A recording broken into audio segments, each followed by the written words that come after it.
समाज माध्यमे आणि विद्यार्थी.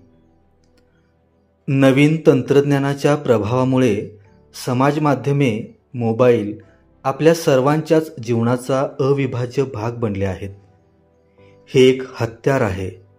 हे हत्यार कसे वापरावे हे माणसाच्याच हातात आहे. चांगल्या पद्धतीने चांगल्या गोष्टींसाठी वापरले तर त्याचा उपयोग चांगला होईल. तथापि चुकीच्या पद्धतीने वापरले तर त्याच्या इतके वाईट दुसरे काही नाही. मोबाईलचा वापर व समाज माध्यमांच्या वापराचे फायदे आणि धोके या संदर्भात विद्यार्थ्यांच्या दृष्टिकोनातून या लेखात विवेचन केले आहे. आजचे युग हे माहिती तंत्रज्ञानाचे युग आहे. डिजिटल क्रांतीमुळे मानवी जीवनात आमूलाग्र बदल होत आहेत. एका क्लिकवर जगातील संपूर्ण माहिती आपल्याला उपलब्ध होते. समाज माध्यमाने तर आपले संपूर्ण जीवन व्यापले आहे. आपल्या अन्न, वस्त्र, निवारा, आरोग्य व शिक्षण या 5 मूलभूत गरजांच्या बरोबर समाज माध्यमेही आता आपली 6वी मूलभूत गरज झाली आहे असे म्हणायला हरकत नाही. आपल्या जगण्याचा तो एक अविभाज्य घटक बनला आहे. समाज माध्यमाने सर्वांना व्यापले आहे. मग आपला शालेय विद्यार्थी सुद्धा या समाज माध्यमापासून कसा दूर असेल? पण समाज माध्यमाशी आपला विद्यार्थी कसा जोडला आहे, त्याचबरोबर आपला विद्यार्थी समाज माध्यमे कशा प्रकारे हाताळतो आहे हे पाहणे महत्त्वाचे आहे. समाज माध्यम चांगली की वाईट? मग समाज माध्यम आणि विद्यार्थी यांच्याबद्दल आज आपल्याला विचार करण्याची वेळ का आली आहे असे अनेक प्रश्न उपस्थित होतात. आपल्या जीवनात आज समाज माध्यमाने आमूलाग्र बदल केला आहे. संपूर्ण जगाला सामावून घेण्याइतपत त्याची व्याप्ती आणि आवाका विस्तारलेला आहे. पण केवळ समाज माध्यमे आणि विद्यार्थी यांच्या संबंधांचा विचार केला तर आज विद्यार्थ्यांना एका क्लिकवर जगातील संपूर्ण माहिती उपलब्ध आहे. अभ्यासासंबंधीचे असंख्य वेगवेगळ्या प्रकारचे व्हिडिओ पाहायला मिळतात. एखादी संकल्पना कठीण जात असेल तर ते यूट्यूबवर पाहून समजावून घेऊ शकतात. अशी कोणतीही माहिती नाही जी आज समाज माध्यमांच्यावर उपलब्ध नाही. ज्ञानाचा खजिनाच आपल्याला इथे सापडतो. समाज माध्यमातून विद्यार्थ्यांच्या मधील बुद्धिमत्ता समोर येते. याची असंख्य उदाहरणे आहेत. उदाहरणार्थ, शाळेतील छोटी मुले किती सुंदरपणे गाणे गातात. अभ्यासातील काही प्रयोग अथवा कृती प्रभावीपणे सादर करतात. समाज माध्यम आपल्यातील कलागुणांना जगासमोर प्रकटीकरणाची सहज सोपी संधी उपलब्ध करून देतो. समाज माध्यमांच्या माध्यमातून एक जागतिक व्यासपीठ विद्यार्थ्यांना मिळाले आहे असे म्हणायलाही हरकत नाही. या माध्यमातून विद्यार्थी वैयक्तिकरित्या या जगाशी जोडला जात आहे. आपले मत, भावना, विचार आणि कला आपल्या पद्धतीने समाज माध्यमातून तो विद्यार्थी मांडतो आहे. समाज माध्यमांची ही ताकद इतकी अफाट आहे की अगदी खेड्यापाड्यावरील प्रतिभावंत विद्यार्थ्यांना समाज माध्यमाने राष्ट्रीय आणि आंतरराष्ट्रीय ओळख निर्माण करून दिली आहे. ही एक समाज माध्यमांची सकारात्मकता म्हणता येईल. आपण जाणतोच की कोरोनाच्या काळात शाळा बंद, शिक्षण सुरू असा उपक्रम केवळ आजच्या तंत्रज्ञानाच्या सहाय्याने साकार होऊ शकला. समाज माध्यमातील अनेक सकारात्मक गोष्टी विद्यार्थ्यांच्यासाठी प्रेरक ठरतात. आजचा विद्यार्थी हा शाळेच्या वेळेव्यतिरिक्त मोबाईलला चिकटून असतो. खरे तर आजचा विद्यार्थी हा 3 स्क्रीन समोर असतो. एक टीव्ही, दुसरा संगणक आणि तिसरा हा मोबाईल. आणि त्यामध्ये मोबाईलचे तर प्रमाण सर्वाधिक आहे. मोबाईलचे हे वेड प्रत्येकालाच आहे हे आपण कोणीही नाकारू शकत नाही.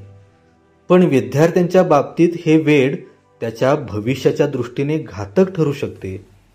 आजचा विद्यार्थी हा समाज माध्यमांच्यावर किती ॲक्टिव्ह असतो याचे एक सर्वेक्षण झाले तर स्पष्ट होईल की ज्या पालकांच्याकडे मोबाईल आहेत त्यांची मुले ही समाज माध्यमांच्यापासून दूर नाहीत. समाज माध्यमांच्यापासून वंचित असणं म्हणजे आपण कुठेतरी मागे आहोत अशी एक भावना मनात निर्माण होते. म्हणजे आपल्या रोजच्या जगण्यात समाज माध्यमाने आपले स्थान किती पक्के केले आहे हे यावरून आपल्याला कळून येते. आजचा विद्यार्थी हा समाज माध्यमांचा वापर करताना वर्गामध्ये ज्यावेळी ते एकमेकांचे फेसबुक, व्हॉट्सॲप याविषयी चर्चा करतात किंवा त्यांनी शेअर केलेल्या पोस्ट असतील, व्हिडिओ यावर बोलतात, त्यावेळी ते या समाज माध्यमांच्या किती जवळ आहेत हे प्रकर्षाने जाणवते. समाज माध्यम हे एकमेकांना जोडण्याचे जाळेच आहे, पण या जाळ्यात तो कसा गुंतत गेला आहे हे त्यालाही कळत नाही. तो कोणकोणत्या व्यक्तीच्या संपर्कात आला आहे, त्या किती ओळखीच्या आहेत, किती अनोळखी आहेत, तो त्यांच्याशी कशा प्रकारे संपर्क ठेवतो, त्यांच्याशी काय बोलतो, काय शेअर करतो, याची माहिती कदाचित एखादा विद्यार्थी पालकांना सांगत असेल, पण अशी माहिती सहसा पालकांच्यापर्यंत जात नसते. कारण समाज माध्यमांच्या खाजगी वापराला इथे खूप वाव आहे. त्यामुळे आपला विद्यार्थी किंवा पाल्य समाज माध्यमांच्या जाळ्यात कुठपर्यंत अडकला आहे हे कळणे मुश्किल आहे. आणि सगळ्यात चिंतेची बाब म्हणजे मोबाईलवरील खेळाचे वाढते प्रमाण. गेमचे काही घातक प्रकारही आपल्या समोर येत आहेत. काही विद्यार्थ्यांनी आत्महत्या केल्या आहेत. इतका हा जीवघेणा खेळ आपल्या मुलांच्या बाबतीत सध्या मोबाईलच्या माध्यमातून होत आहे. फेसबुक, इंस्टाग्राम या आणि अशा अनेक माध्यमातून ओळखी होणे, नंतर ओळखीचं रूपांतर पहिल्यांदा मैत्रीत आणि मग प्रेमात आणि त्यानंतर घर सोडून पळून जाण्यात होत आहे.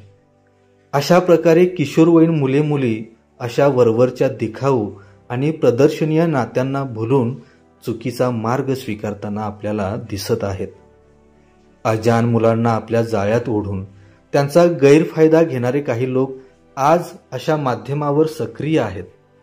आज समाज माध्यमांच्यावर तर अश्लीलतेचे स्तोम माजले आहे. 18 वर्षाखालील मुलांनी हे पाहू नये अशी टॅगलाईन देऊन आक्षेपार्ह अनेक व्हिडिओ समाज माध्यमावर सतत फिरत असतात. ते आपल्या विद्यार्थ्यांच्या नजरेस पडत नसतील का? आणि त्याचा त्याच्या मनावर काय परिणाम होत असेल? म्हणजे एक प्रकारे ज्या किशोरवयीन वयात त्यांना योग्य धडे मिळाले पाहिजेत, तेथे अशा पैसे कमावण्याच्या हेतूने बनवण्यात आलेल्या आक्षेपार्ह प्रदर्शनाच्या व्हिडिओंच्या मधून आजच्या मुलांच्या मानसिकतेवर कोणता परिणाम होत असेल याची कल्पनाच केलेली बरी. आजच्या समाज माध्यमाने आपण लोकल टू ग्लोबल जरी जोडले गेलो असलो तरी घरातील 4 माणसांच्या मधील आपापसातील संवाद हरवत चालला आहे हे वास्तव आहे. फेसबुकवर आहेत 5,000 मित्र, पण संकटाच्या वेळी त्यातला एकही मदतीला मित्र येत नाही. अशा प्रदर्शनीय मैत्रीचा काय उपयोग आहे? आभासी नाती जपण्याच्या नादात प्रत्यक्षातील नात्याकडे आपले दुर्लक्ष तरी होत नाही ना, याचा विचार होणे गरजेचे आहे. समाज माध्यमांचा आणखीन एक दुष्परिणाम म्हणजे त्यांच्या अतिवापरामुळे मानसिक आजारांचे प्रमाण वाढत आहे. अशी मुले अधिक चंचल होतात, मन एकाग्र होत नाही, त्यामुळे मग अभ्यासात लक्ष लागत नाही, चिडखोर होतात, एकलकोंडी बनतात, स्वतःच्याच विश्वात रममाण होतात. तर समाज माध्यमांचा अधिक वापर आज विविध शारीरिक आजारांना निमंत्रण देत आहे. डोकेदुखी, दृष्टीदोष याचे प्रमाण वाढताना आपल्याला दिसून येत आहे. समाज माध्यम म्हणजे एक आभासी जग आहे. त्या जगात आपण किती वावरायचे, त्याला किती स्वीकारायचे हे समजले पाहिजे. समाज माध्यमांचा वापर करायचा माहिती आहे, पण तो कसा करायचा याचे ज्ञान विद्यार्थ्यांना देणं आवश्यक आहे. समाज माध्यमांचा वापर विद्यार्थ्यांच्या दृष्टीने वरदान कसा व शाप कसा याचे मार्गदर्शन शिक्षक, पालक, तज्ज्ञ व्यक्ती, अभ्यासक यांच्याकडून विद्यार्थ्यांना मिळणं अपेक्षित आहे. समाज माध्यमे वाईट नाहीत. आजच्या नवीन युगाची ती नवीन क्रांती आहे, ती आपण स्वीकारलीच पाहिजे. परंतु त्याचा वापर विधायक कसा होईल याकडे आपण लक्ष देणं गरजेचं आहे. समाज माध्यमांचे काही अलिखित नियम विद्यार्थ्यांच्या मनावर कायमस्वरूपी ठसवले पाहिजेत, जेणेकरून त्याचे चांगले वाईट परिणाम तो स्वतः समजून घेईल आणि येणाऱ्या काळात अभ्यासाबरोबर त्याच्या सर्वांगीण विकासात समाज माध्यमांचाही सकारात्मक परिणाम होताना दिसू शकेल. आणि सर्वात महत्त्वाचे म्हणजे आपली मुले आपलेच अनुकरण करीत असतात. ती सांगून ऐकणार नाहीत, तर आपल्याकडे बघून शिकणार आहेत. म्हणून आपणच मोबाईलचा वापर कमी केला तर मुले आपले बघून तसेच अनुकरण करतील.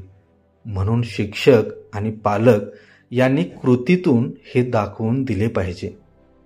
लेखन किरण सुभाष चव्हाण.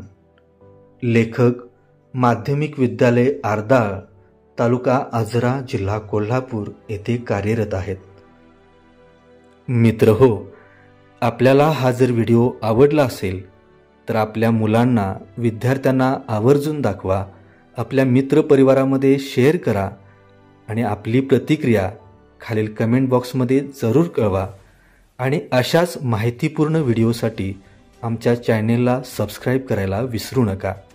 धन्यवाद.